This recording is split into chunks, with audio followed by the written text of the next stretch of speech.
If what your in-laws taught you about money was true, then wouldn't you already be rich? There are 9 specific myths that people hold about money, and it's time to break them. Myth number 8, avoid debt like the plague. Avoid debt at all costs, right? See, we treat loans and debt as the same thing when they're not. Debt is when we take our balance sheet, it's our assets versus our liabilities, kind of separated by this vertical line. Left hemisphere is assets, right hemisphere is liabilities. When we have more liabilities than assets, that's debt. Definitely avoid that. When you have more assets and liabilities, that's called equity or net worth. That can be a great thing, right? But some people go, well, there's good debt and bad debt. Not really. There's just debt that you absolutely want to avoid, and there's loans that aren't necessarily debt. You can have a loan that is attached to a business or a piece of real estate or some type of asset that's worth more than the loan against it. That's equity. You want to build equity. You want to create cash flow. But you really want to know that there's efficient loans and inefficient loans. And if you can really figure out that the more assets you have than liabilities, that equity is a great thing. So definitely avoid debt, but that doesn't mean to always avoid borrowing. Now, foolish borrowing, that's going to lead to bankruptcy. See, if you borrow to consume, if you go borrow money, you take this amazing trip and you come back and all you have is memories, but a debt, well, that's going to be problematic. But if instead you used a loan to acquire a business, and that creates more cash flow than that loan, you're actually in equity from a net worth standpoint and positive from a cash flow standpoint. So this goes to risk really being in the investor, not the investment. Are you the type of person that if you borrow money, you can't sleep at night? Well, then don't borrow money. See, don't borrow money if you can't sleep at night. If that's keeping you awake at night, then you're really harming yourself as the greatest asset. And your mindset is key, because in a mindset of abundance, that's where creation, innovation, ingenuity, and value creation exists. And if it drags you into scarcity, where your health suffers, your sleep suffers, you become grouchier, you're frustrated all the time, you're scared, that's not going to lead to wealth. So not all loans are created equal. See, what if I was willing to lend you money right now, but I wasn't going to charge you interest? How much would you take? I bet you're greedy. You wanted it all, right? As much as you can get now. How fast do you want to pay me back? Never. Well, that's a little hardcore, but right, as slow as possible, because you know you can do better than 0%. See, we all have something called cost of money. It's our highest rate of return that we can keep for long periods of time, or it's our highest amount that we pay to borrow money. And if that interest rate is higher than what we're earning, that's our cost of money. If we can earn more than what our loan cost is, well, then our earnings is our cost of money. So let's just look at an example. Let's say you have 3 ways that you can pay for a home. Cash, borrow a 15-year loan, or a 30-year loan. Now, if I pay cash, I forfeit the right to earn interest. That's called opportunity cost, right? I can't earn interest on that anymore, but I save the interest I paid the institution.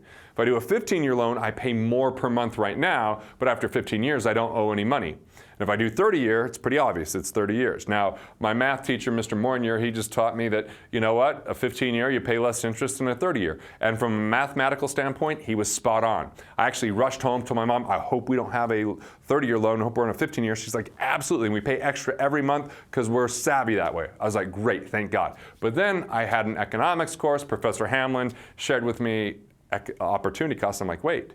There's always an interest cost. Either we forfeit the right to earn interest or we pay the bank interest. And what if we can earn more than the bank charges us? Now, people get reckless with this. They go, oh yeah, I could earn 12% in the market, and it's always earned that since 2000 BC, and they go borrow money, they go cash out their mortgage, right? They go get a line of credit, and then they lose that money and they still have a loan. That is problematic. We saw a lot of that happen in the late 90s, and then when the market went down, people lost a boatload of cash, but they still had those loans, and it led towards bankruptcy, divorce, massive frustration. You've got to understand who you are and what you're capable of. You've got to know your cost of money. And if you're going to use a loan to acquire an asset, make sure that you can produce more with it than it actually costs you, and it's an efficient loan, meaning there's more cash flow coming in than there is going out. All right. There's also things called different types of liabilities. So we talked about assets versus liabilities. There's 4 types of liabilities. One is a destructive liability. That would be a really bad vice that leads towards debt, right? Money that's going out every month, but it doesn't provide any benefit. There's lifestyle liabilities. Those are just those things that we like to enjoy in life. It's going out to eat, it's buying clothes, it's paying for the things that sustain us. Just never borrow to pay for those things. Then there's protective liabilities. These are asset protection and insurances and those things that help us transfer risk. And then there's productive liabilities. Yeah, I said it. Productive liability. People don't usually think this way. But a productive liability could be hiring the right person that puts in more ability that lets you do the things that you're best at so you have more cash flow. Or the right marketing initiative. You put in $1, more than $1 comes out. That's a productive liability. There's still a liability. There's still something to be paid for. Like buying a business, you can have a loan. You might have that loan that you pay for, but if it produces more cash flow, that's a productive liability. It depends on you and what kind of investor you are.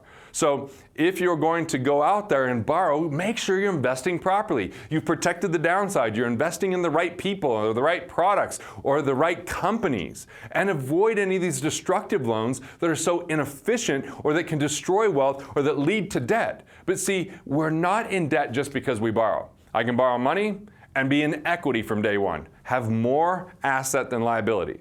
And there's a lot of times where we so-called borrow, but it's not necessarily bad. Like I go eat at restaurants and I don't pay till the end. Am I in debt until I pay the bill because I ate before? Like we've got to be careful with this word debt because it feels so negative and nasty and difficult. And then there's a lot of people who go, leverage to the hilt and debt makes you rich. We got to be clear about the definition. Debt is owing more than you have. Avoid that. Loans and liabilities could be access or gateways to cash flow. So when it comes down to it, you've got to classify those expenses, right? Liabilities or expenses, productive, destructive, protective, and also lifestyle. Just make sure you don't borrow to consume, make sure you increase your productive expenses, make sure to address those lifestyle expenses, right? And also manage your protective expenses so that you don't have a situation where your wealth is confiscated or that you're over leveraged or you've got too much going on that you can't actually manage. Avoiding debt is a good idea if that means not owing more than you have.